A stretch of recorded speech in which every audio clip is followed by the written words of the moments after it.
You can start now, Ms. Samira, please. Yes, sure. Ladies and gentlemen, dear distinguished speakers and guests, it's my honor to welcome you today to Dubai Quality Group first Business Agility webinar in association with the Business Agility Institute Australia. We at DQG strive to add value to our members and the business community in general by sharing best practices, especially at such a challenging times. The pandemic has taught us all in a positive manner that organizational agility is not a luxury to have, it's must to have, and it's a key factor for organizational sustainability and survival. So I hope that you will enjoy the webinar with us today and you will find it useful. I hand over now to my colleague Dua to introduce our valued speakers and to start the webinar. Thank you all. Thank you so much, Ms. Samira, for you. your speech. Ladies and gentlemen, let's welcome to our first speaker, Mr. Ivan, the founder of Business Agility Institute, who's serving the next generation of companies to serve with uncertainties. He will provide a 20 minutes introduction about business agility. Mr. Ivan, would you please start? Thank you, Dua. Thank you, Samira. Good morning to all of you there over in Dubai. My name is Evan Leybourn, and yes, I am the CEO and the co-founder of the Business Agility Institute. We are a global organization with members in over 60 countries. We are headquartered in California, though, as you see from my name, I am based in Melbourne, Australia, land of fantastic coffee, but terrible weather. So for the next 20 minutes, I am going to be introducing you to many of the core concepts of business agility.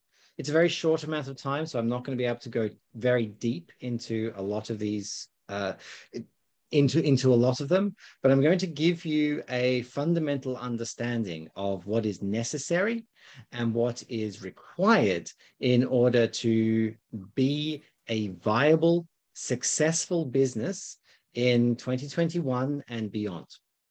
So let me start where we really should begin. What is business agility? So the Business Agility Institute defines it as a set of organizational capabilities, behaviors, and ways of working. So I'll just pause there. It's not a framework. There is no specified set of practices that define how to do business agility. Rather, it is how you behave. It is how you see the capabilities that you create inside your organization. And it is what you develop, the culture, the mindset that emerges from those behaviors. It is the set of organizational capabilities, behaviors, and ways of working that affords your business the freedom, the flexibility, and the resilience to achieve your purpose. So let me pause there. I'm going to say something potentially controversial. Your organization is not in business to make money. You need to make money. Making money is important, but making money is an indicator of your success. It is not the reason you are in business. The reason you are in business is to serve your customer and to serve the community and the ecosystem within which you operate. Now, your customer can be many things. If I'm a government organization, my customer are my citizens, the businesses and all of those parties that make up the entity that is that country. If I am a not-for-profit, then my customer might be a community, or it might be the environment. And if I'm a commercial entity, then my customer is a customer, someone who provides money, who buys my products and my services. But in today's ambiguous time, where we cannot predict the future, business agility, it is fundamentally important that you remember and that you focus on who your customer is as the purpose of your organization. And we'll talk about why that's important shortly. But let me talk about the last part of the definition. No matter what the future brings. This is possibly one of the most important aspects of this. I think we can all say none of us predicted COVID-19. But let's be absolutely blunt. COVID-19 is not the first crisis, disruption to hit the global economy in the last 20 years. And it won't be the last. It's just the latest. COVID has the unfortunate reputation of having impacted every industry simultaneously. And there's not many crises or disruptions that will do that. But in the last 20 years, we've had wars, we've had the Arab Spring, we've had the global financial crisis, we've had currency crashes, right? In the future, we have all sorts of issues. And you don't know, and nor do I, when or how that is going to occur and what it's going to do to your organization. For those of you who are listening, think about going to the gym, something I don't do often enough, to be honest. But when you go to the gym, you exercise your muscles. You lift weights, you run, and you build new capabilities in your body, strength, stamina. And when you are called upon to use that strength, because you've been to the gym, because you've built up those new capabilities, you are able to meet whatever new demands occur, whether it's a simple matter of a friend asking you to help them move, and so you have to be lifting heavy boxes, or whether it's something more serious, where you need to go and be a hero, save a life, help somebody in need. If you haven't been to the gym, if you don't have those capabilities in reserve, ready, then you can't. And that is exactly what happens in organizations. I want you to think about the organizational muscles. And business agility are a series of muscles across your organizations that you need to develop so that you can be ready no matter what the future brings. That's the key. Business agility isn't something that you do today. It's something that you are. It's something that you develop. It's a set of behaviors and capabilities.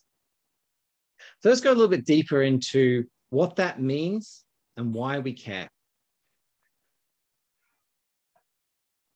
In March of 2020, COVID became a global pandemic. The date was March 11th. And I know that very clearly because I was in New York City. We were hosting the Global Business Agility Conference that we run every year in New York. Well, we did run, obviously we didn't run it this year. But in 2020, we had invited hundreds of delegates from all across the world to join us in New York to talk and learn about business agility. At about 11 o'clock, 2 hours after I had stood on stage welcoming everyone to this event, I had to stand back up on stage with my co-founder Ahmed Sidki and announce that the World Health Organization had just declared COVID-19 to be a global pandemic, and that if people needed to leave to get to the airport before borders started to close, they were welcome to do so. And we put all the arrangements in place to help them. Now, the story isn't about declaring a pandemic. The story is about what the companies and the people and the organizations around us did then. Because it was very clear to us that there were two kinds of organizations. There were organizations who responded to change, and there were organizations who reacted to change.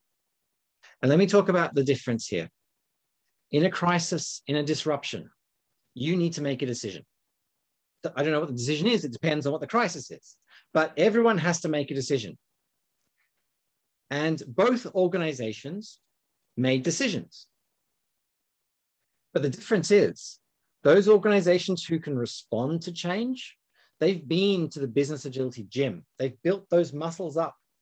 So they know how to create strategic decisions with feedback loops, with the ability to learn and be customer-centric, and the ability to change their strategic plan very quickly.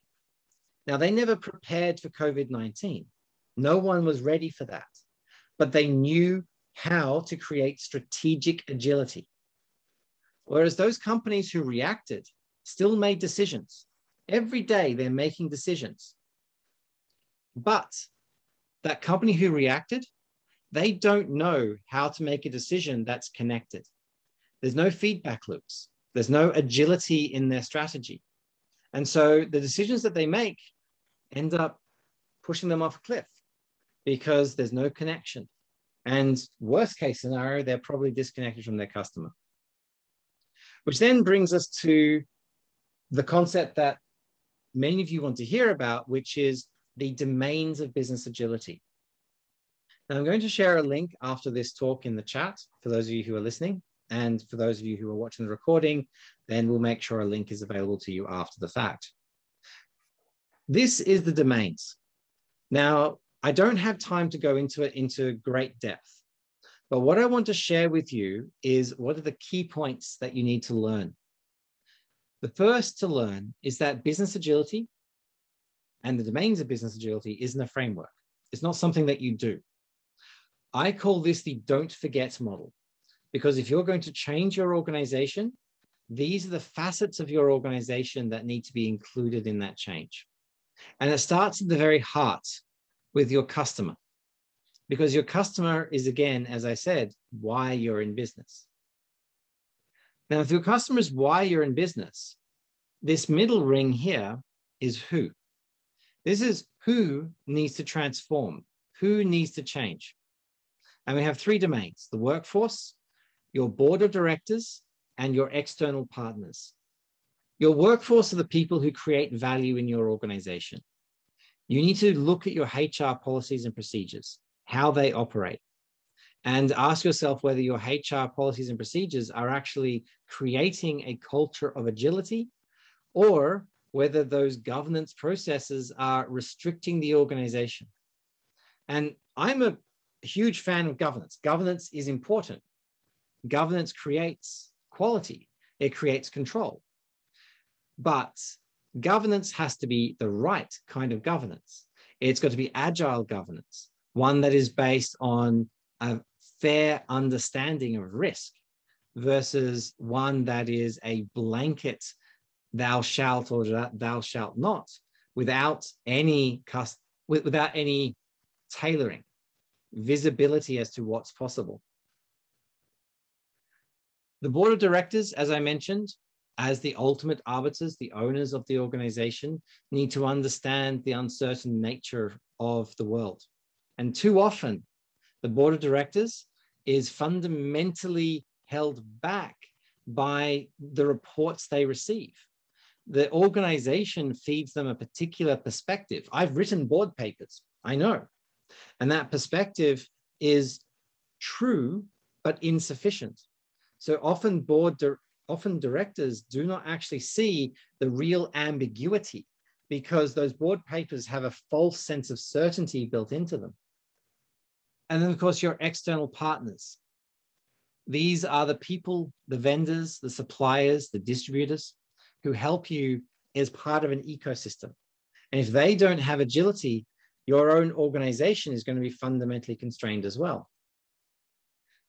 Around the outside, we have the leadership domains. These domains are those that relate to, funnily enough, leaders and managers. People management, the ability to actually lead through empowerment and delegation, and not delegating work, but delegating outcomes. One team, a sense of unity and common purpose throughout the organization. And strategic agility, which I've mentioned before. The individual domains relate to those that are personal. They relate to what is in here and in here, in the heart. A growth mindset, Now, a growth mindset is a buzzword right now. There's nothing much I can really say that you probably don't already know, but it is vitally important. Ownership and accountability. And ownership and accountability is a counterpoint to people management. A manager delegates, but a person has to be able to take ownership of what's been delegated to them. And craft excellence, that ability to focus on your actual work and do it with a level of competence and excellence and quality. We want to build quality in whether you're a marketer, an accountant, a developer, or in operations. Whatever your role, craft excellence is a key domain and one that organizations need to hyper-focus. Unfortunately, one thing that I've seen way too often is organizations will focus on a transformation because they have a fundamental problem with quality or with craft excellence. And the problem is that they're wrapping the problem up in this fancy transformation with buzzwords, but they're not actually focusing on the problem at hand. And so they don't solve any problems because the problem isn't one that can be solved with a new set of processes. It comes from the skill of the people inside the organization. Then lastly, we have the operations domains. And these domains, starting with process agility, which is how you do work. For those of you who are familiar with Agile, this is Scrum or Kanban or SAFe or less. That's Agile in a software development process. But a budgeting process through Beyond Budgeting or throughput accounting, right? Agile marketing and marketing processes or campaign processes. There are Agile processes for many of these places. But that then brings us to enterprise agility, because an organization is not just a collection of processes. It is the interconnectedness of all of them as well. And so agility has to exist not just in a single process, but in the interconnection of how the organization operates. And so that's enterprise agility. And then lastly, we're looking at structural agility, which is how people and how the organization is actually put together. That is 20 minutes in and of itself, and I don't have time to get deep into what an organizational structure looks like. But please be aware that it is important that your organization is structured, aligned to the flow of value to your customers. And there's ways of doing that right, and there's definitely ways of doing that wrong. But it's something that we, no, let me pull back. Many organizations start with a restructure, and that is not where you start. It is a domain, it is an important domain, but it is given undue focus and often too early focus in many organizational change programs. So please be aware of that. It's important, but it has to be done carefully, with respect, and appropriately. And unfortunately, oftentimes it's not. I've only got a couple of minutes left. So I'm going to put the domains for a moment to the side. I just want to talk about what is happening in the world right now. Not COVID, but in terms of organizational change. There are a number of pushes towards business agility. Obviously, COVID has been a huge promoter of things like strategic agility. You need strategic agility to thrive in an uncertain environment. But there are other things that are happening as well. Right now, there is a push across many organizations around their governance practices, moving towards more agile governance, changing their decision governance or their operational governance away from what we would call approval-based governance, which is stop until I tell you to continue, towards something that we would call audit-based governance, which is continue unless I tell you to stop. We're also seeing a lot of organizations move towards concepts around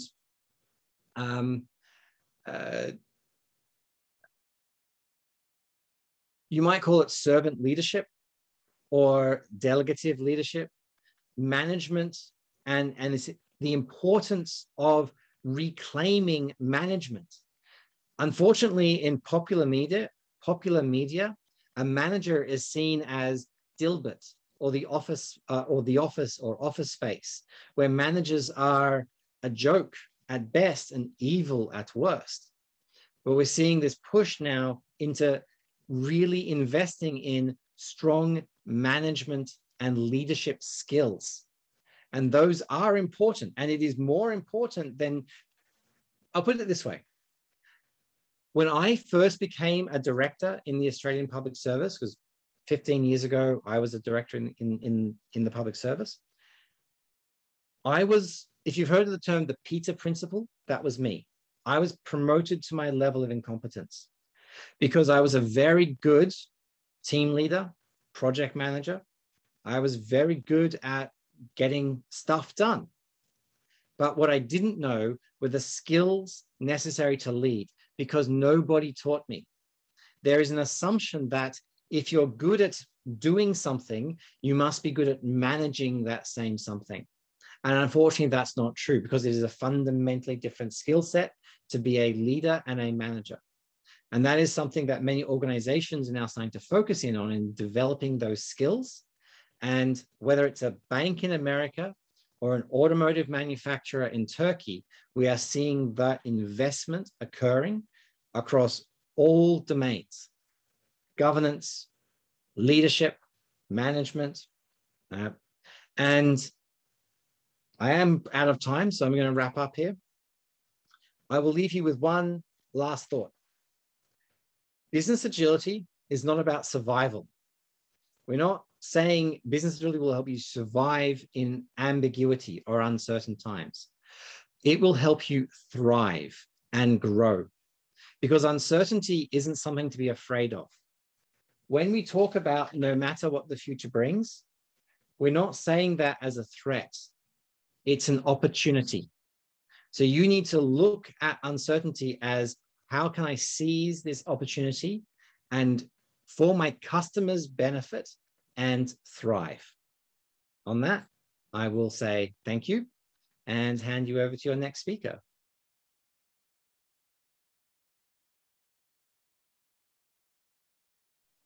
Thank you so much, Mr. Ivan. Now our next speaker is Mr. Ahmed Khazen, the Director of Strategy and Corporate Excellence in Dubai Customs. He will have a 15 minutes discussion about Dubai Customs, business agility journey, and certification. Would you please, Mr. Ahmed, start?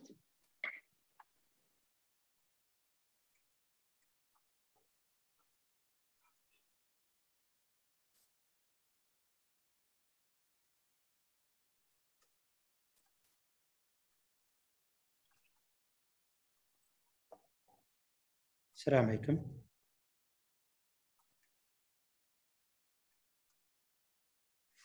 So everybody can see the presentation?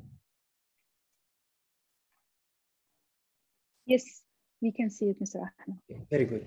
So very good morning to everyone. My name is Ahmed Khazen, as Dua said, and I'm the Director of Strategy and Corporate Excellence in Dubai Customs. I am here to discuss with you the Dubai Customs business agility journey, filing, and certification. Let us first have a look at the Dubai Customs business agility journey. Agility is embedded in our genes because of our country's leadership directions and mandate.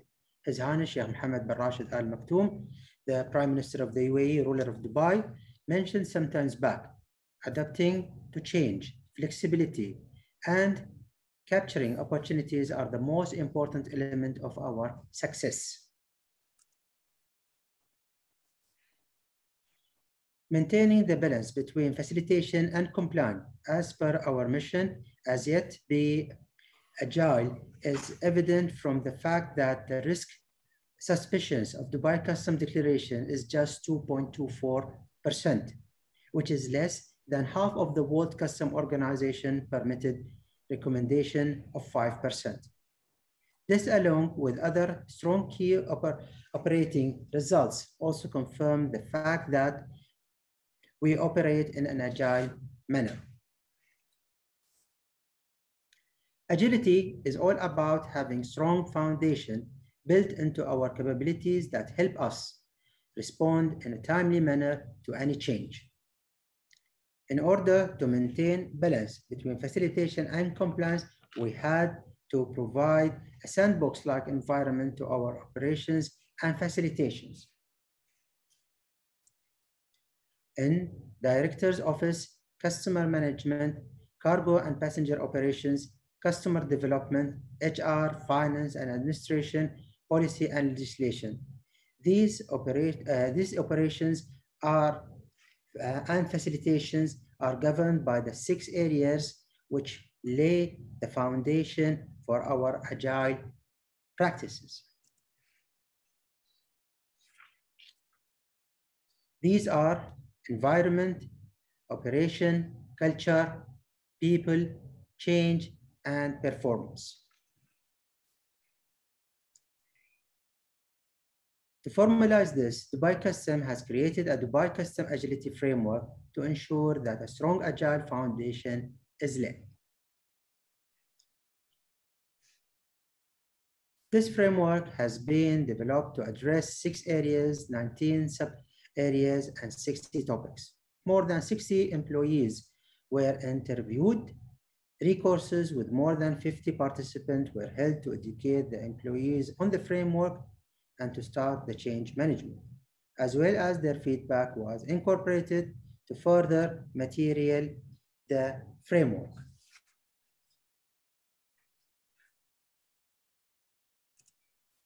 Dubai Custom Agility Transformation journey started way back in 1998.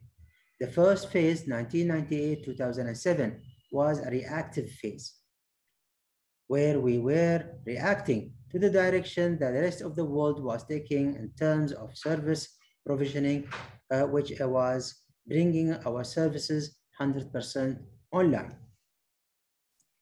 Then we entered the proactive phase from 2007 until 2018. That is where we started offering our smart services. Then we entered the predictive phase, which is the phase we are now. As per best global agility practices, we are now completely customer focused. This phase requires us to predict the future and implement initiatives which make us a global leader in many areas. During the proactive phase, the major Agile Foundation that was led at Dubai Custom was when the entire organization started working as a team to deliver His Highness Sheikh Mohammed vision to deliver services 24/7 and 365 days a year. This is when Dubai Custom employees started working remotely after office hours to serve our clients, which was long before the current pandemic norm.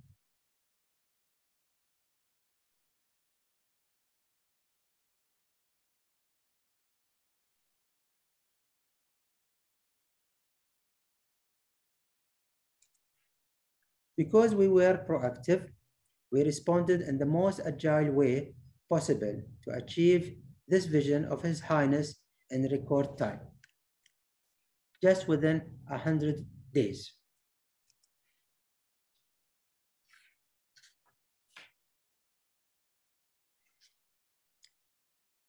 Using the domain of business agility guidance, we have maintained a strong customer focus.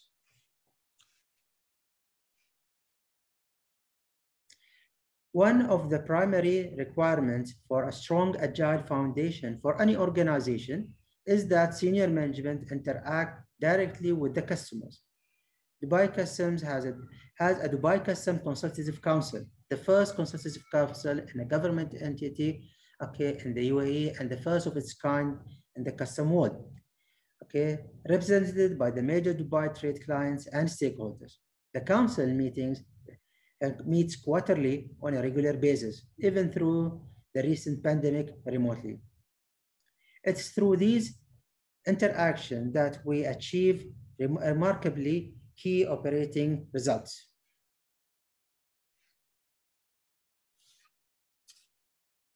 Dubai Custom agility maturity can also be guided by the increase in our efficiency during our business agility transformation journey. We have been able to handle a 65% increase in our transaction and passenger volume by merely 11% increase in our manpower.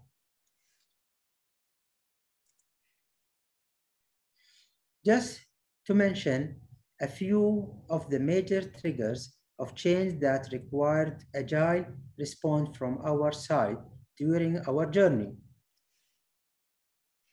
We responded to the National Program for Happiness and Positivity announced in March 2016 and VAT execution regulation because it's announced in August 2017, and it was for the first time in the history of the UAE that we are having a taxation system.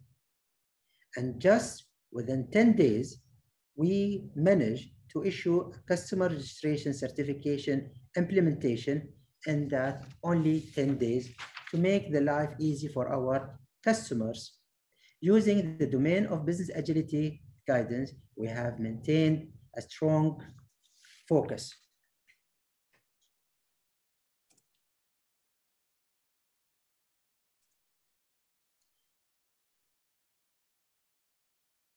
These are some of the examples, okay, that we faced and the action we took through the journey in the last couple of years. And the story goes on.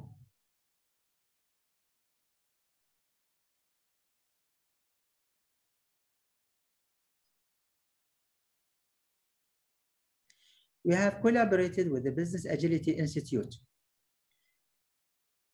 to embed organization agility culture among our employees through area-specific messages that are now displayed as a desktop screensaver across the organization.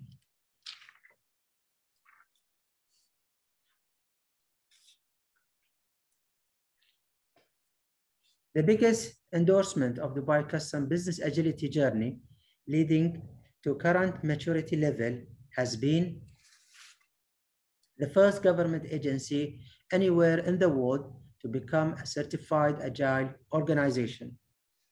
Dubai Custom is the first government agile agency anywhere in the world to become a certified agile organization. Over 1,000 participants have gone through the Business Agility Institute maturity evaluation. Using this to compare Dubai Custom against companies of a similar complex, Dubai Custom's business agility capabilities are in the 90th% of organizations. In terms of business agility profile and benchmark, Dubai Customs is among the top 10% of the companies assessed in terms of organization agility maturity.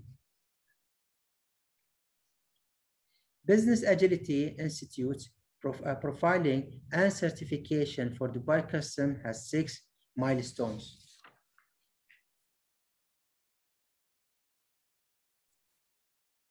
All milestones were achieved as planned within a reasonable time. Follow-up was required and escalation emails were sent from the DG, Director General Office, in order to achieve the targeted percentage response. With rigorous follow-up and dedication facilitation, we managed to complete all the milestones in 2.5 months, despite of the holiday season at that time. We have defined the future destination in our agility maturity journey based on keeping focus, participating, and taking lead in some cases in our country's leadership future strategic initiatives, agility, profiling and certification, assessment report 2021 by Business Agility Institute, opportunities identified in our Dubai Custom Agility Framework assessment done during the beginning of 2020. Our immediate destinations are shift to emergent strategies, consolidate wins, and bring policy and processes documentation into alignment, emphasize HR role in the business agility journey, change incentive schemes, refocus talent acquisition, reduce hands-off and create value delivery teams, focus on teams.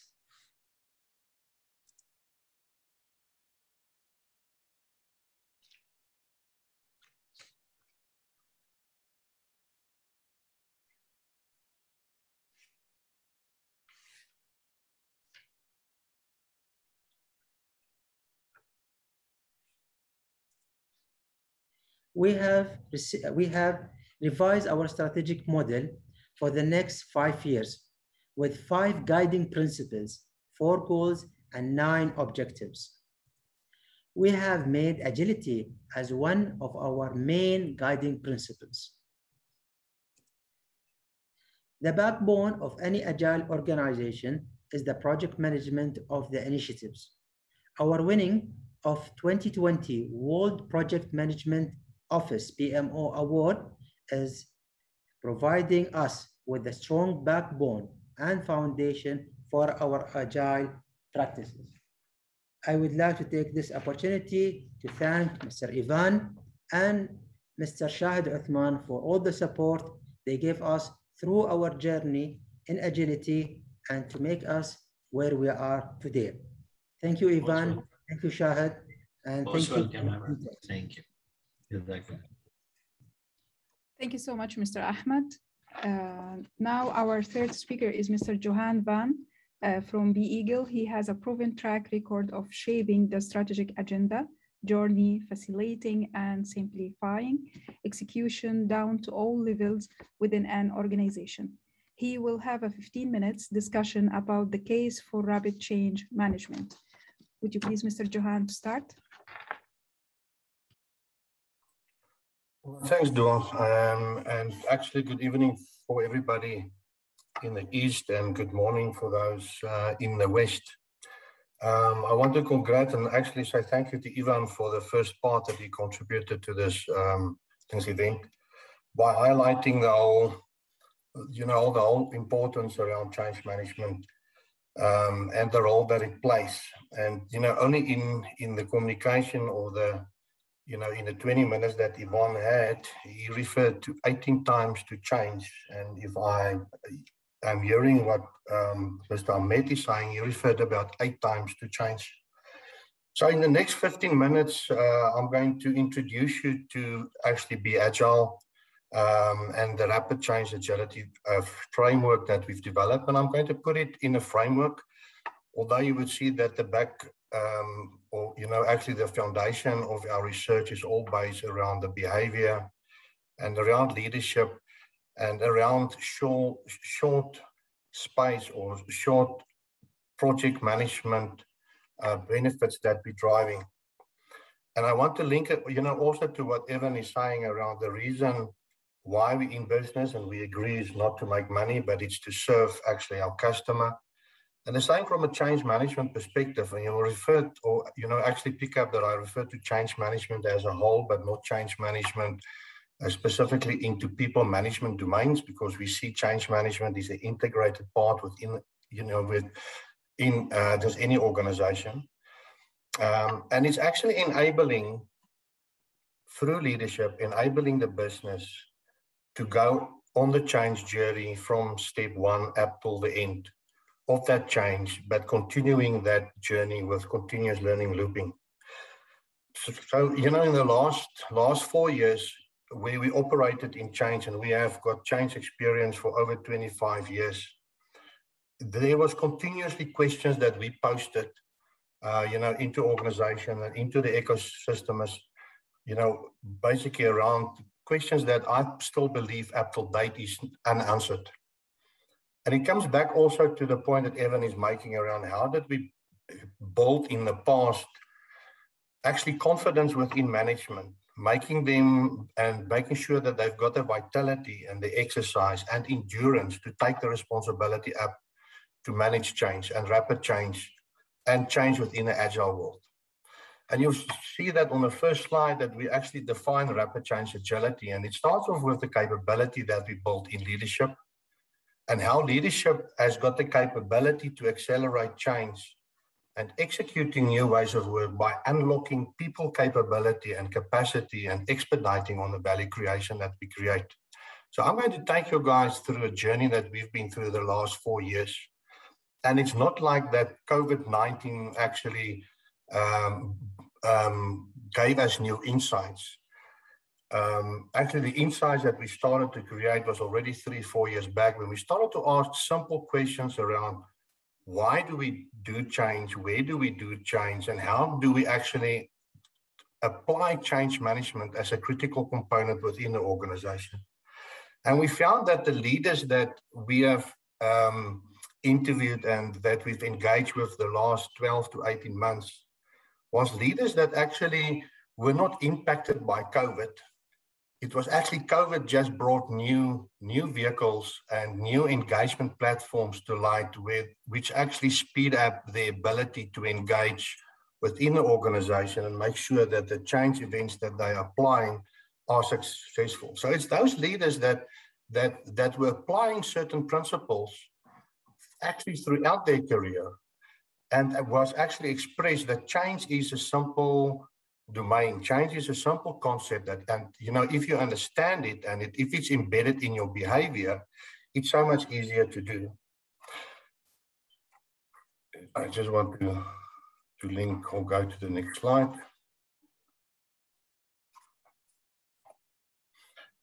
So change management, you know, basically if you go into change management and understanding what's going wrong with change management, you will come up every time with the same issues and the same concerns that organizations put on the table. And those reasons are, and those issues that we've got around change management is expressed in, it's a process that is based on a long term, it's project management related. It lies somewhere in a project management office and somebody else is responsible to do that change. It's not close to management. It lies into long-term sustainability, strategic initiatives that we're driving, and it is an issue of compliance. It's also very much a process. It's a process that runs from start, like typically a waterfall effect, and basically on top of that, it's a process that relies with the responsibility of change management officers or lies within HR. It's an issue around mental models and belief systems around change, and it's always got something to do with time, capacity, cost, and the value that we're going to get from change. It plays most of the times out in PowerPoint presentations, and it's a practice that we find in organizations that believe that it is engagement and discussions against the wall. It lies within incentives within communication plan, which refers, again to it's a process and a tool. It lies in training plans. It lies also back into a training process and a tool that we use. With that saying, also then with the hope that we will actually build awareness and understanding and buy-in and commitment in terms of the change that we're driving. To actually summarize the experiences that you will find every Mr. time that you go into, yes. I'm so sorry for interrupting you. If you can expand the screen, as the audience, they are not able to see the content very well. Okay, let me just go there. You need to change your presenter view. Yeah. Yeah, because you are seeing. I'm sorry, I didn't check for that. That's going to be better, eh? Yeah. All right, so change management, and basically, if you call that thorns and roses, and say, well, what does change management mean in general? Every time that you go into change management on business level, management level, and employee level, you will find that every time actually the feedback that you have, and somehow, there we go. In areas where change, and most of the time, the experience that you've got of change, referring to the less good experiences, always talk on business level around the misalignment. We didn't have alignment within the organization, and that's why we failed. On management level, always comes out that there's a lack of capacity. And if you talk on employee level, it's around the speed of change. Good experiences refer always to, we had basically the ability to execute. And that reason for execute came from consistent clarity and active engagement. And the parallel that we started to pull is that it all centers into the capacity and capability of leadership to create that alignment, which enable them to engage to employees to then experience a better experience of the change. One generic response that always came out was the change fatigue. There's too much change in the organization and we can't keep up with the changes. And that actually started as to zoom in a little bit more around why does change fatigue always come up as a reason. What happens in organization is that the focus mainly 80–90% lies on execution. And although there's basically a phase of discovery, even the discovery phase lies somewhere again in the project management office, and when it's ready for execution, we take the change then to the people. And change is used as a business and corporate concept. And we found also that effective change management lies in all aspects and all facets in life. It's not only a corporate thing. And we wanted to explore that even more. And that's why we started to focus on the questions around change, business change, and starting to understand who, when, what, and how. And where does change happen, and where do we fault ourselves in successful change management, ending off with the option around what if and how can we change, and what if we can start bringing change much closer in reclaiming management and management claiming up the responsibility of change. As Evan has referred to, we need to start focusing strongly around the management capability within the organization. But we've managed change management in one dimension, and that's only our experiences. Although organizations got 3 dimensions and various domains of change, so we only use 2 domains in terms of change management as a responsibility and organizational change as a innovative aspect that will help the organization, to survive and be competitive in the market. Our findings is that although there's 3 domains in organization change or strategic level, which we personally believe we fail, that we're not always starting off with the right transformation plan. There's people within the organization that on functional level need to fulfill and enable that. And then there's on employee level, the experience of how we manage the change. And change is mainly managed within one dimension within organization innovation, and is parked against driving differentiation through transformational programs and transformational projects, referring to in the Agile world, epics and features and capabilities.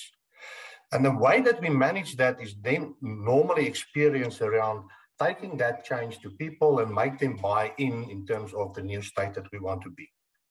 And we wanted to explore the other dimensions, specifically around the dimension around basically your capability and capacity on management layer to actually own up that change. And specifically, there's change that happens every day that we're not even focusing on, regardless of the value that it will have for the organization. There's in terms of the slide I'm showing, I think we've all have heard and seen this slide, more specifically in the business agility world, where Rita McGrath referred to that we're working with outdated tools and assumptions. And on a way, we agree, but we disagree as well, because we don't see change that is established only within a process or only within a tool. But what's important is that the innovation change and the exponential curve that we're finding does not always only come from the formal programs that we're running and the projects that we're running within those organizations. And we as BeAgile, and within the way that we approach rapid change agility, actually believe that successful change management is found in the principles we use. I just want to move the screen. It's found in the principles we use, and not only in the processes and tools that we apply. And we found the last 18 months, people have responded, change specialists have responded to change by updating tools, making it more funkier, nicer, and so forth.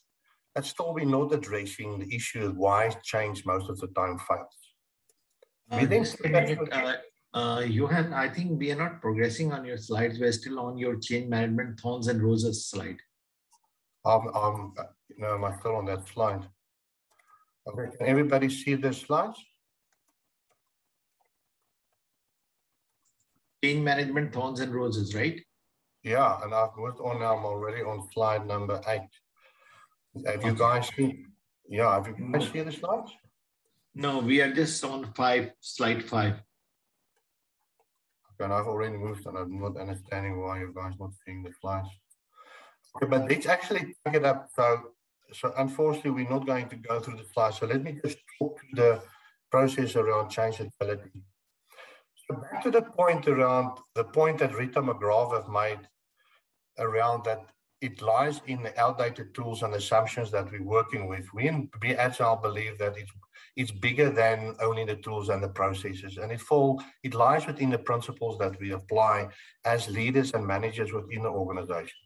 And although the old world and the new world of work have moved much more rapid and it's much more fluid, unpredictable, and it's much more urgent and important, and that we find that basically within the change management environments that we will find more rapid cycles that happens now bi-weekly, every second week, and it leads up to 3 monthly review around where we are in terms of the change and the progress that we are managing. It still remains within the project management space. It's all got to do with sustainability. But the question goes for us further around what is keeping the lights on within the organization? And that's the question that we want, or the answer we actually wanted to get to. Although we're driving business agility faster and program management faster and much more rapid, the question that we wanted to get answered is, regardless of that, something is keeping the lights on within the business, and we want to explore what is that. And the belief system that we had, or the assumptions that we had, was that change happens in all aspects, again, of basically of life, regardless if it's in business or in social life. And point number 2 is we're not always using in the rapid change necessarily processes and tools to actually help us to facilitate the change that we're in. And if I'm using an example around me or my son or my wife buying a new car, or we're moving the house to a new environment, I'm not necessarily referring to tools to help me to facilitate that. It's principles that I need to apply to make sure that the change I'm going through are successful. And those assumptions that we had around rapid change, day-to-day change, is also not always supported by fundamental change processes and tools. So what made that level of change so successful? And we went into investigation, into research, and had discussions with successful leaders that were actually on our path the last 4 to 5 years. And we actually went into a research and asking them questions around what made you successful in your career. And there was 7 points that came out in all of those leaders and all the research that we've done across the sample that we've identified. One is all of those leaders confirmed that their success was mainly focused 70 to 8% on the small innovations, the changes that they facilitated every day, every week, to make sure that their performance are contributing to the larger organization, and make sure that they continuously update their productivity levels within their teams by considering new change, innovation, and new ideas, coming from teams and coming from departments itself. So point 101 is the smaller change do have an impact. On that, they said that the larger change within the organization outlived them in their roles that they were in. So before the benefits that was realized in that areas of larger program, those leaders went on to new roles. Number 2 is the speed and the response time of change is important, but the calculated speed and response time, how you calculate and make sure what you do fits the organization where it wants to go to. They all saw change as a simplified, simple way to approach success, and had mental models of continuously increasing the growth of the organization and contributing to that. Most important was that I found that by creating constantly meaning and taking people from day one with you on the change and making sure that change is linked to the bigger direction of the change, regardless of the size, and how you engage with your people and stakeholders on that from day one, make it easier for them to execute. Actually, what it actually ended up. Johan, you're going to have to wrap up now. Your time is coming to an end, my friend. All right. I'm going to wrap up change agility by saying that the rapid change agility is confirmed is also about the small fish within the pond and within the ecosystem that we work with. And the principles that we apply within change should not all be focused on process and find a solution within process and tools, but within the behavior that we apply and the mental model that we apply within the organization. We as BeAgile have developed a rapid change agility framework where we actually teach and coach leaders these days around what are the principles that you apply every day in your life, but that you can apply in your business as well, to make sure that change is, actually correctly being facilitated through a balance in your discovery phase as well as in your execution phase. Thanks, guys.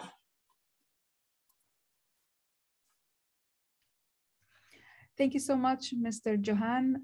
Our fourth speaker now is Mr. Myles Hopkins from BeAgile. He is a business agility influencer and is the leading business agility community in Africa. He will tackle the business case for business agility for around 15 minutes. Mr. Myles, would you please start? Yeah, thank you very much. And thanks to everybody attending. Yeah, I'll be as quick as I possibly can. And just to quickly go through the business case for business agility, I think Evan really set the groundwork well. And then the rest of the speakers really spoke about the importance of business agility. But, you're hearing a lot about this. So why should we be doing this? Very quick introduction to BeAgile. So we're the only gold partner for Scaled Agile in Africa and the Middle East. We have the only two certified enterprise business agility trainers outside the Americas. We won the World Agility Forum Award for 2020, and we are a trustee of the Agile 20 Reflect Festival, which is shortlisted for 2021 World Agility Forum Award. On the right, you'll see where we've done work in green, where we have offices and partner offices, and you can see we have a partner office in Dubai, which is with Shahid and Timestream. And then at the bottom are clients that we've worked with. Of interest there is Jumeirah, and then also Imperial Logistics, which Dubai Ports World is just in the process of actually buying. The shareholders of Imperial Logistics just at the end of last week actually approved that purchase. So Imperial Logistics, which is the biggest international logistics company coming out of South Africa, is soon going to be owned in Dubai. So Evan said that, COVID-19 sort of caught us all by surprise. To some extent it did. But the question is was it really a black swan event? A black swan event is something that says we couldn't have predicted it. But in fact, in April 2015, Bill Gates had a video on YouTube or a TED talk that he did that had over 30 million views. And he predicted that in the next 5 years, we would actually have an epidemic that would severely affect the global economy. You'll note there that he actually said that it would be an epidemic, not a pandemic. So if we're saying that COVID-19 was a black swan event, somebody was already telling us 5 years ago that it wasn't. Okay, that we should expect and be prepared for this. If you have a look at this slide, what amazes me from the economies and when we have these big events like COVID is how rapidly we can recover. So when you're looking at this slide, you'll see that it's changing. So this is 2020, which is in red, and you'll see virtually every economy going in the negative. 2021, this was a projection at the end of 2020, most companies going into green, and then in 2022, a much stronger green as well. So the economy is really recovered very quickly. The key things here from a business agility perspective is two main things I want to bring up here, is that, yes, there is real opportunities out there, but it's most probably not in the traditional industries that we were used to pre-COVID. There are still the big, industries like semiconductors, information technology, etc., that are booming. But we're starting to see some of the stronger traditional industries like banking to some extent that are starting to get less and less.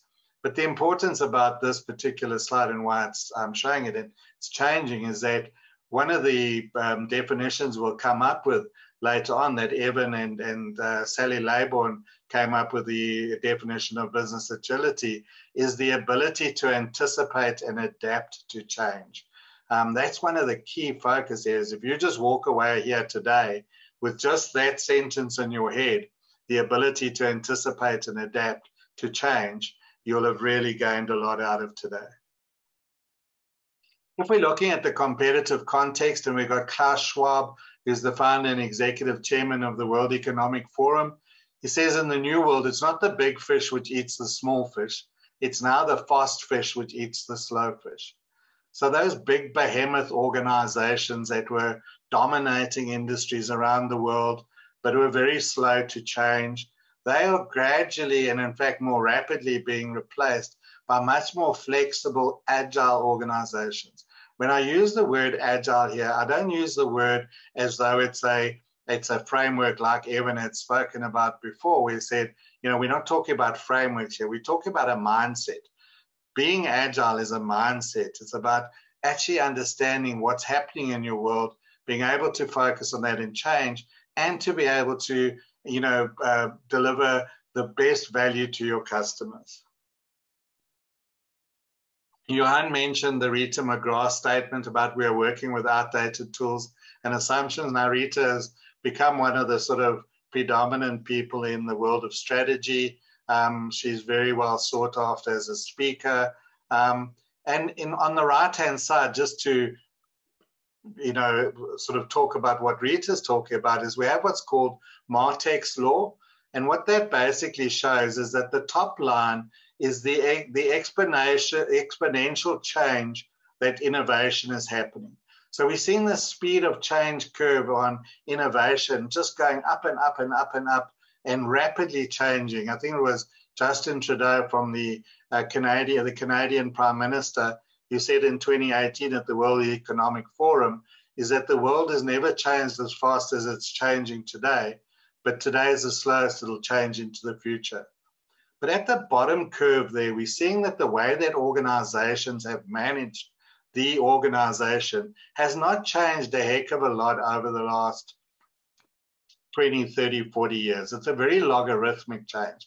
And we're starting to see a bigger capability gap between the speed of innovation change and the speed of how we manage businesses. So what are fit for purpose organizations? And I look at it from a strategic, tactical, and people perspective. Okay, we all compete in a global economy. Evan mentioned that customer centricity is key.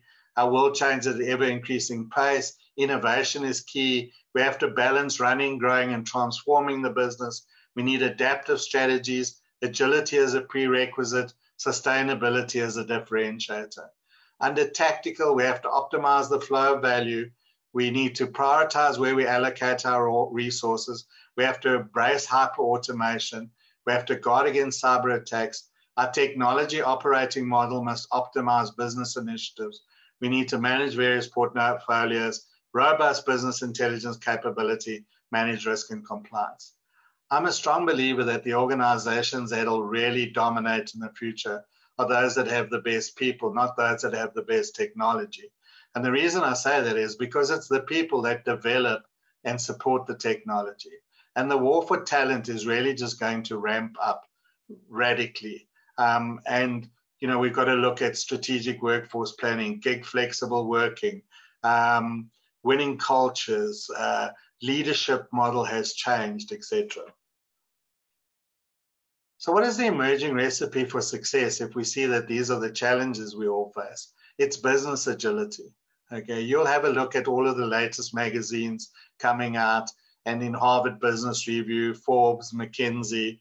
If you want to get a really great resource around, the way that the world is changing from an agility, digital transformation, leadership perspective, I can recommend McKinsey. A lot of people are very critical of McKinsey as an organization. Put that aside if you don't like McKinsey.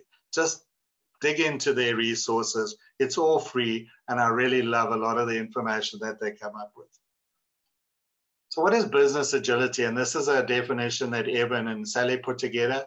It's the ability to anticipate and adapt to change, learn and pivot, deliver at speed, and thrive in a competitive market. Because gone are the days when big eats small. Today, fast is eating slow. The ability to disrupt, learn, and deliver faster than competitors may be the only sustainable competitive advantage. So we spoke about the business case for business agility, and here are some of the key benefits. Increased customer centricity, increased innovation, accelerated speed to market, clearer prioritization and expectations, increased productivity, increased predictability, increased quality, increased efficiency, improved scale delivery, increased transparency, reduced risk, and improved morale. With increased core performance metrics around revenue and profitability, operating margins, market share, brand equity, customer satisfaction, employee engagement, adaptability, and resiliency. On the right-hand side, this comes straight out of the Scaled Agile website. Scaled Agile is one of the frameworks around agility, and they have a whole lot of case studies that come from real customers that has contributed to these business results. You can see there, 50% faster time to market, 50% defect reduction, 35% increase in productivity, and 30% happier, more motivated employees. So, I mean, if you're looking for a business case for business agility, then these figures can really help you there. Just the last slide that I'm going to share with you today is that when Evan spoke about the domains of business agility, one of the things that we come across often in our consulting is that we found that we brought in to help on the agile transformation, but there's somebody else working on digital transformation, somebody else working on strategy, and none of these parties are working together. So we developed what we call the impact framework, which is imagine, maximize, perform, adapt, captivate, and transform, with the customer sitting at the center, very much like you have on the domains of business agility. And you're able to then say, okay, if we're working at the perform level, let's make sure that at the impact level, if we've got people working there, that they are coordinating their work and that we're all working together for the better value towards the customer and the organization as a whole. And just very quickly, imagine is about your strategy. It's about understanding your customer. It's about innovation. It's about product delivery and services, etc. Sorry, product innovation and services. Maximize is about understanding the resources you have at your disposal and making sure that you prioritize those initiatives that will give you the best ROI. Perform is where the rubber hits the road. This is generally where Agile happens. It's the new ways of working, as well as with digital transformation. So a lot of hyper automation happens here. Adapt is continuously looking at what you're doing and making sure you're on the right path. And that's one of the big benefits of Agile, is continuously being able to, look at where you are and making sure you're focusing on customer and adapting what you need to do. Captivate is about your people, authentic culture, mindset, and workplace that inspires values and liberates your talent. And transform is, if you have to, you might actually need to move right out of your comfort zone and change where your business is into something totally new. There's the old story of Nokia that used to be a forestry company and became a mobile handset company. At the beginning of COVID, I saw this brewery in the USA that used to make beer and very quickly changed their model to actually manufacturing sanitizers and disinfectants, because they could use the same production line. So that was a quick, business case for business agility. I hope you enjoyed that, and I really look forward to any questions that you may have. Thank you. Thank you so much, Mr. Myles. And now we finally have our last speaker, Mr. Shahid Osmani from TimeStream. He's enabling business agility through digital transformation. Today, he will have a 15 minutes discussion about the business agility ecosystem. Mr. Shahid, would you please start? Yes, thank you very much. And thank you all for coming and attending. We have had some very interesting discussions and thoughts on business agility and the areas around it. What I'll be touching upon is basically more like a, not summary, but looking at a different perspective from a business perspective of what business agility means. Business agility for an organization is more like Ivan has said, it's a definition that he gave, which is here in my presentation also. So it's your capabilities and the way you work, regardless of what the future brings, you should be ready. And another business case, taking what Myles was saying forward, this was published by McKinsey. So it says that, by opportunity exists within business agility. If you become agile, your customer satisfaction can increase by 10 to 30%. Your employee engagement can increase by 20 to 30%, and operational performance 30 to 50%, and financial performance can increase by 20 to 30%. Now, this is as late as during the pandemic last March. Now, we have to look at in a very simple way that how an organization operates around the world, no matter what business you are in. So your vision defines your mission, and your mission drives your strategy, which has strategic objectives and operational goals. Now, these are measured by performance measures, KPIs, and OKRs in any organization. The strategy is executed to deliver services and products which are delivered to the customer, which is the focus of the business agility, domain of agility model, and other frameworks also. Now, the services and products are delivered through processes. Those processes belong to department and functions. And these processes use people, partners, and vendors, and technology. Now, why these are in red? These are basically the capabilities that you use to deliver your services and products. One important aspect here is the legislation and policies and values, which is the backbone of your culture. They govern all your capabilities. So your processes, people, partners, vendors, and technologies. Partners and vendors, we have got a lot of experience in Dubai itself, where you see RTA partnering with so many vendors to deliver their services. Now, it is important that they become a part of your operating model so that you can analyze and you can see when the improvement has to be made. They have to be included there. Now, customers have customer journey and they have touch points. We all know that, and they belong to the processes. Now, customer provide customer experience feedback, which drives or affects your strategy also. Now, let's see how external challenges can impact this entire model. This is very important. So we have talked about unpredictable black swan events, some call COVID-19 as black swan also, but like Myles was saying, it might not be taken as a black swan because it was predicted earlier. We have got wars, natural disasters, etc. You have got government leadership direction. Now, this happens a lot in UAE, and we are thankful to our visionary leadership for it, where you suddenly have a new strategic direction, new plans, decrees, legislation, policies, and charters. And you have predictable events, which are like gray swan or white swan events, like technology disruptions. Everybody is talking about IR4, Industrial Revolution 4, AI, etc. You have got adaptive changes or challenges to which you adopt. This is generally the new practices that are running around the world, and your organization wants to embark or adopt one of those practices. One of them could be business agility. Everybody's talking about it, that they want to be more agile because they have seen how that responding quickly is very important. You have got digital transformation, etc. Now, another challenge that an organization faces internally is your internal triggers, which are like organizational changes. Suddenly, the org structure has changed.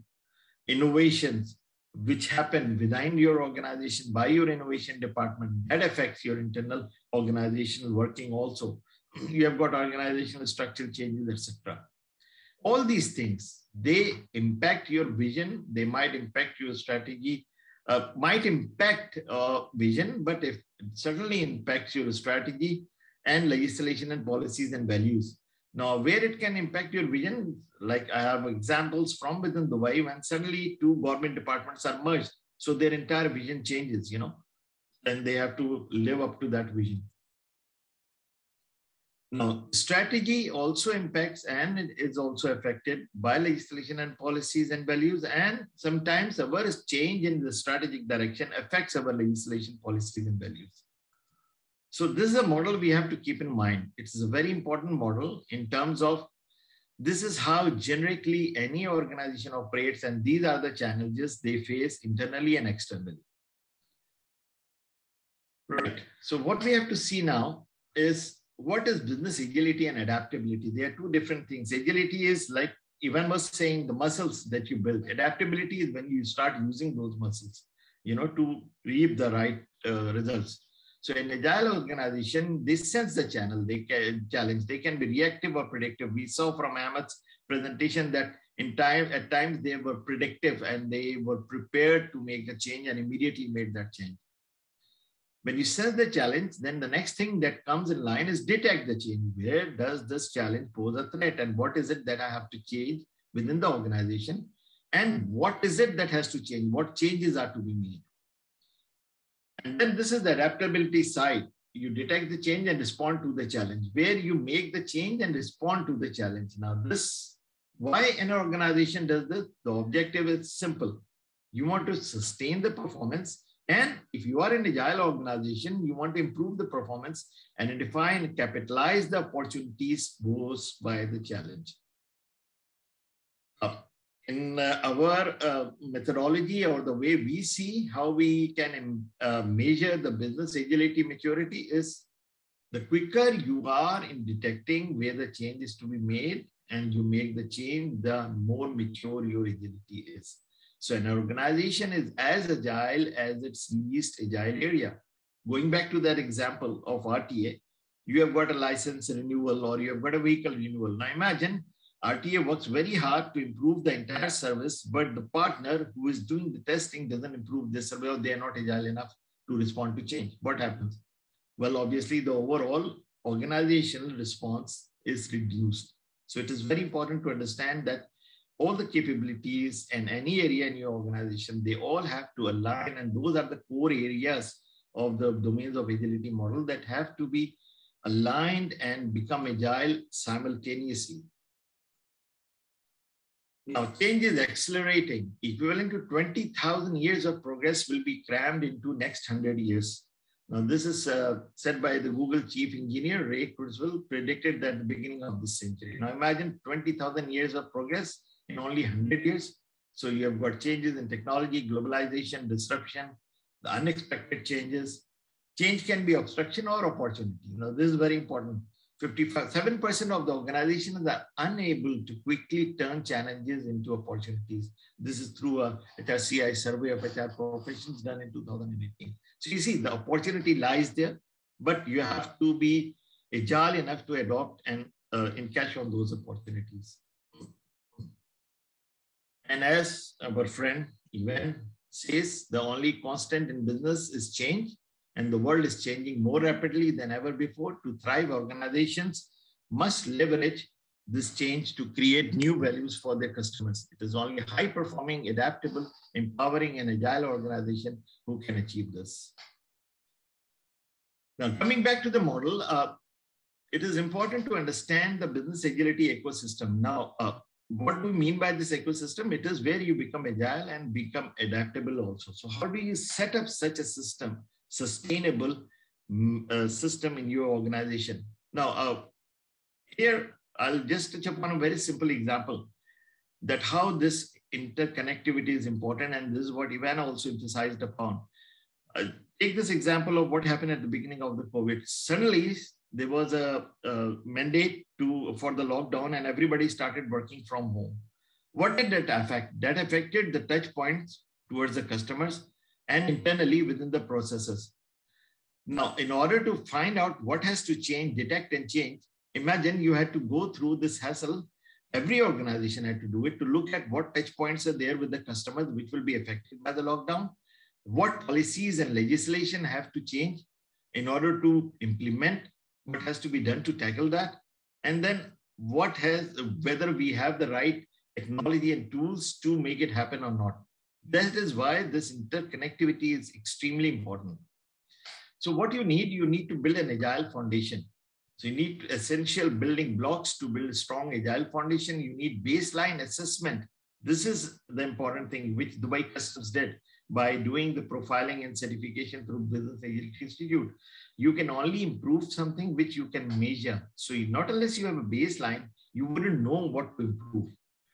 Now, it is very important that alongside building an assess agile foundation, you need to see what is it that you have to do. So based on the domains of agility model, you can provide or the essential building blocks to build a strong agile foundation. Through certification and profiling, you get the assessment and profiling of the maturity. And BeAgile, they can provide the agility coaching and digital transformation alignment across your organization and in your business operations. Now, how this ecosystem can be completed is when the adaptability part comes. You need to ensure that you have got enough tools and everything that is required to respond to the change. So you're detecting, once you have this foundation, you're detecting quickly. You know what changes have to be done. You know where it has to be done. You need to see how quickly you can adapt it. So you improve business agility maturity by focusing on areas identified in the certification assessment report. You don't go haphazard in trying to make everything agile or change the things. You rely on what the findings have been from your assessment and focus on those areas. This is also a very agile way of tackling or improving your maturity. Time stream, we provide business agility maturity improvement methods and tools. We provide and we help you leverage on your digital platform to quickly detect where and what changes are required to respond to the challenge, quickly implement the changes in order to respond to the challenge. Now, we have partnered with Software AG, and where we have you people, most of you might have been using ARIS. Now, ARIS can be used to answer these two things. There are other tools also which you might have, but you might not know how to utilize that tool in order to answer these things, that how quickly you can detect and how quickly you can respond. In ARIS, you have a digital blueprint of your entire organization. We can quickly detect wherever the changes and let you know what process has to change, where in the people you have to change, what technology has to change, and so on and so forth. Right. Yeah.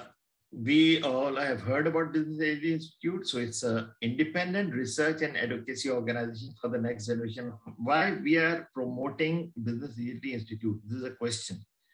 It's because it's a third party, unbiased, rather than engaging with any consulting firm to do your assessment, who can come because they're taking money from you. They might not give you the true picture.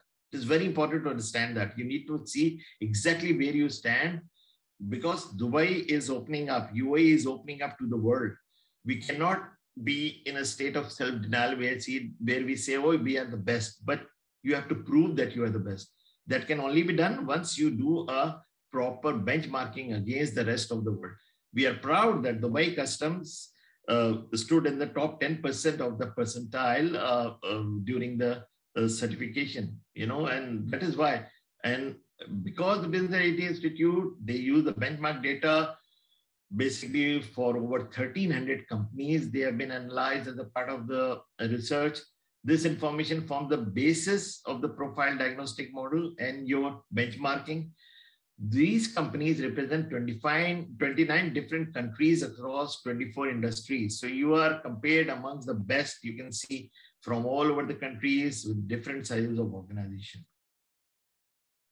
And obviously, it has various benefits. One of them is strategic transformation planning. It can help you where should the transformation investment be focused, which capabilities have been established, and which need further attention. Is the organization doing the right thing in the right way? And internal recognition and validity with the independent perspective of the current state, your business agility transformation, justify future investments. So you can tell that, we want money or budget to do this because this is what we want to address. Highlight the culture and behaviors that are important. Improve ROI. So independent evaluation helps focusing the transformation on the area with the highest impact. This is very important.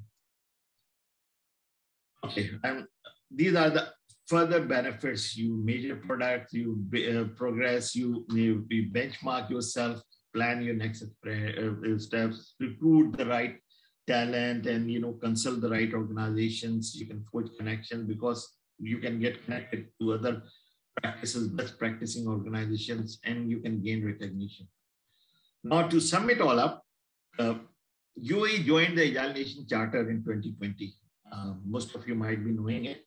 What does it say? It's a very important thing that we need to see that why organizations in UAE need to become more agile to an extent that they can be recognized around the world. So it says this charter is signed between Canada, Denmark, Italy, Japan, Singapore, UAE, and UK.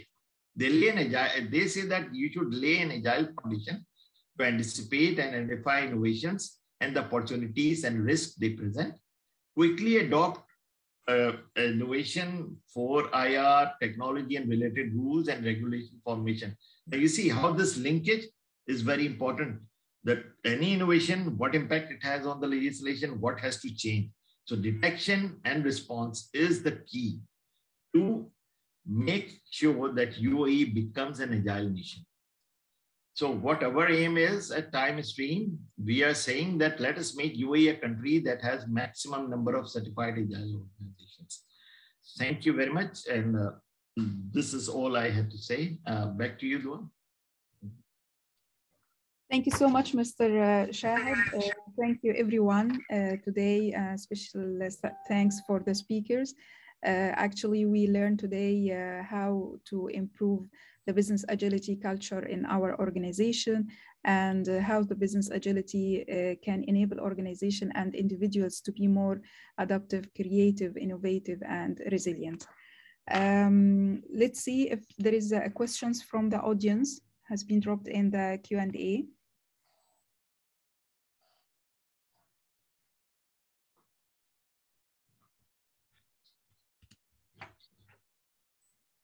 Any questions?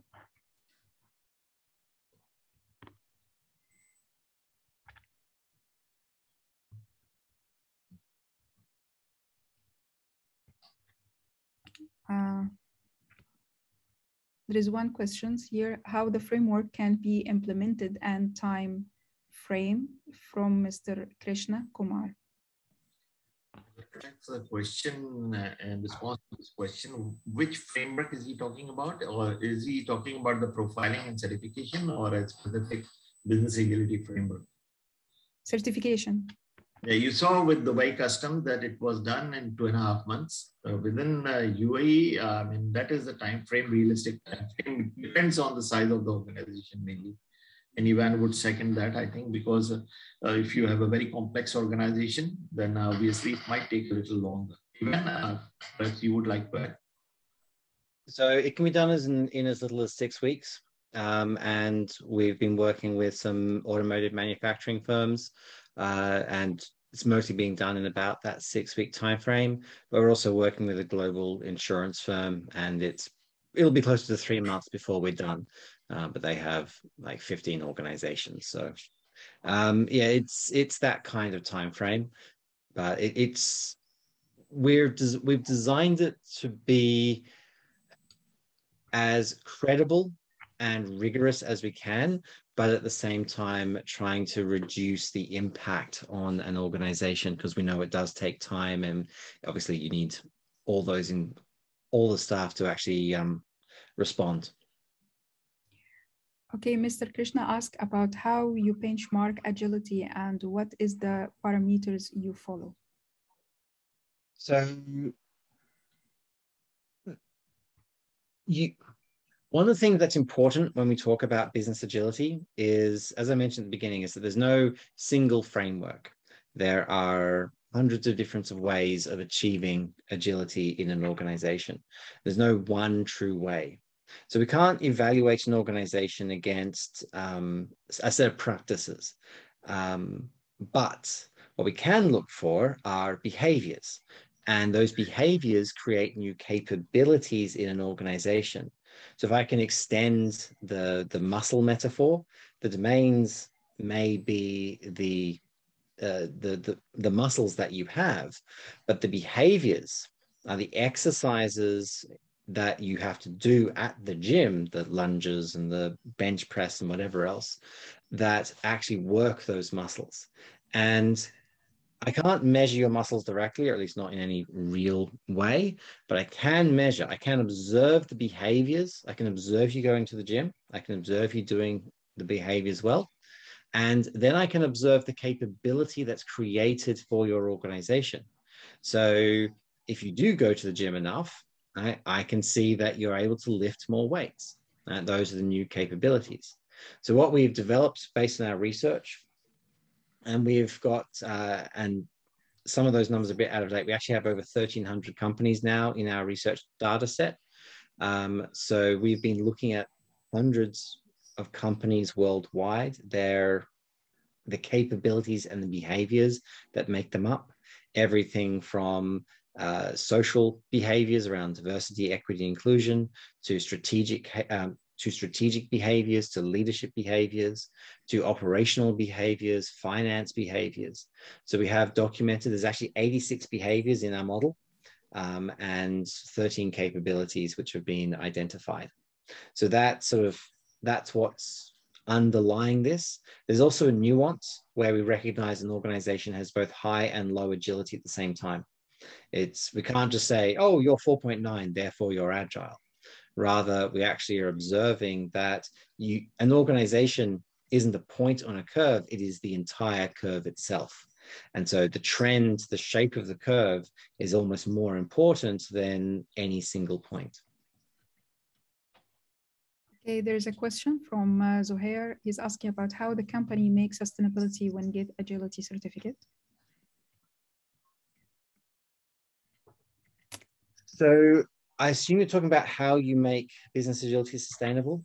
I have an answer for that, but I'd actually like to hear from Ahmed how Dubai Customs has built sustainability into their journey, into their transformation.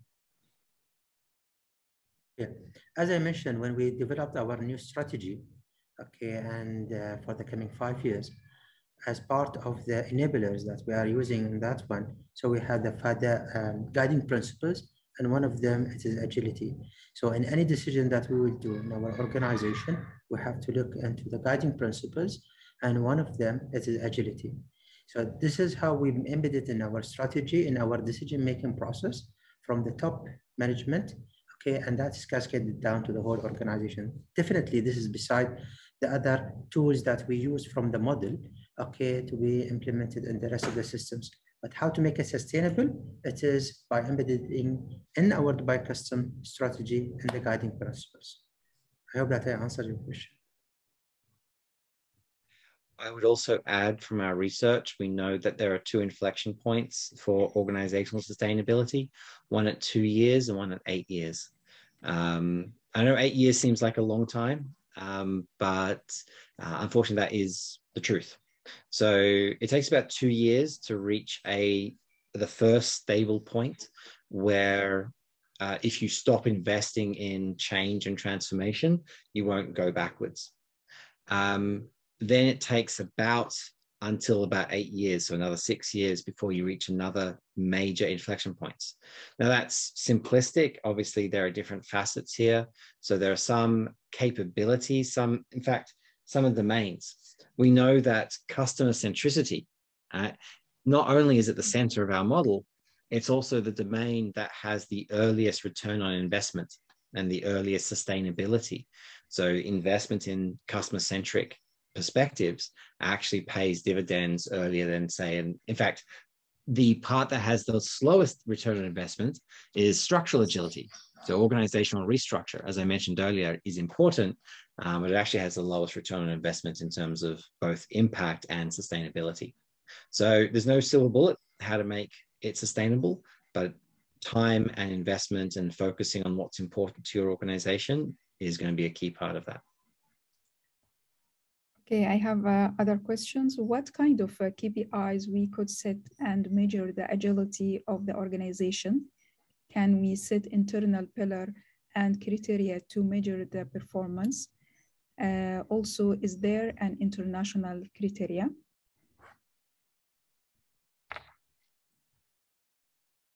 Well, Shahid, would you like to share that one? Yeah. Agility is reflected in your operational results. This is what we have seen even in customs, and as Ivan had also said that it's when you use your muscles in the right manner, your result will be shown by the capabilities and what you can do by building those muscles. And you can then see that, okay, yes, because this organization is agile, it responded and is sustained, not only sustained during any challenge, but also capitalized or on any opportunities that was forced. So your main KPIs and operational key results will basically give you the indication of whether you have been agile or not, or how agile you are. One example I can give you, very good one. I told you that we are partners with Software AG. One of their case studies is with a very big fashion outlet in the Europe. And because they were agile, by using that tool, what they did, they were able to focus more on innovation and adapting new ways of responding to the customers rather than firefighting internally or any firefighting any challenge that was being posed. So it is through these results that you can see how agile an organization is. And obviously it is an internal pillar and criteria to measure the performance, where you can link, like I showed you in an operating model. Your operating model is basically what will depict how agile you are and what is it that you have built in your operations. If you can detect the challenge quickly, you can detect what changes are to be made, and you can respond to those changes quickly, then obviously you would know that you are in the right place. And this measurement through the profiling and certification will give you an idea of where you stand internationally amongst compared to other companies in the same areas.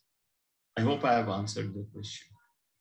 I think if I could also add to that, Shahid, I think when we look at we look at 4 key metrics when we're looking at business agility, and that's from our perspective. Value. So what value are you delivering at the end of the day to customer, to shareholders, to organization, to employees? Flow. How quickly is the work flowing through your system? Okay, so one of the key aspects about Agile is making sure that work in the system flows through as quickly as possible without the bureaucracy and without the silo thinking. And then quality. So how are you learning from the mistakes you make? We used to talk about fail fast, fail forward. Now we talk about learn fast, learn forward rather than fail fast. So how quickly you're learning from your mistakes and driving a continuous improvement. And then fourthly is about happiness. Happiness of your customer, happiness of your employees, and happiness of your shareholders. So those are sort of 4 big metrics that we use in business agility. Another question from Mr. Krishna. If you find the overall score based on benchmarking is less compared to the best, will you help you to provide recommendation to become best? What is your auditing methodology? Is it based on set of questionnaires? So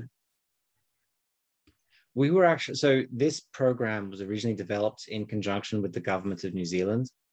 They had approached us in 2019 to provide a certification framework for New Zealand companies on business agility. Long story short, that early pilot failed, but we learned a lot. One of the things that we learned was how much an organization was willing to invest in terms of their own energy and time in order to have this assessment done. And the version that we had in New Zealand was a lot more intensive. It was a lot more, it required a lot more time and energy from the assessing or the assessee. So what we've developed is an approach that, yes, there are questionnaires, but it's also evidence-based. We will ask for documentary evidence of policies and procedures. HR policies and procedures make up the vast majority, but also things like corporate scorecards, organization charts, and so forth. So we're also looking at cross-referencing what people say with what is documented. There's always a difference. We're not expecting 100% match, but we're looking for those correlations. The other thing to note is that the questionnaire, the survey, is designed to be internal referential integrity. So we will ask the same question from multiple perspectives, from multiple people, and triangulate the response. So for example, we will ask a manager question like, it's important for me to admit when I am wrong with my teams. And we're looking for behaviors around psychological safety. We're looking for behaviors around feedback and fast fail. But we're also going to ask questions of individual contributors. I have seen my manager admit when they are wrong. Right? And this is all on a 5-point Likert scale, strongly disagree to strongly agree. So the idea then is that we can triangulate those and see if there's a disconnect or a divergence between expectation and the belief that people hold on themselves and what is being expressed in the organization. So there's that internal validation of the survey as well, plus that evidentiary documentation. Another question is how an SME can develop competence to achieve business agility and sustain or improve agility. A few ideas, but before I answer, I'll give someone else a chance. Yeah, it's a very broad question, I think. So there's so much to learn in this domain. And I think one of the things that I just need to, I'm not necessarily going to answer the question straight out.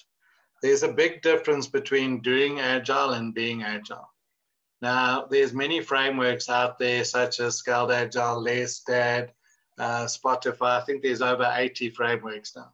They will teach you how to do Agile, and there's many courses for various roles within that, such as Scrum Master, Product Owner, Release Training Engineer, etc.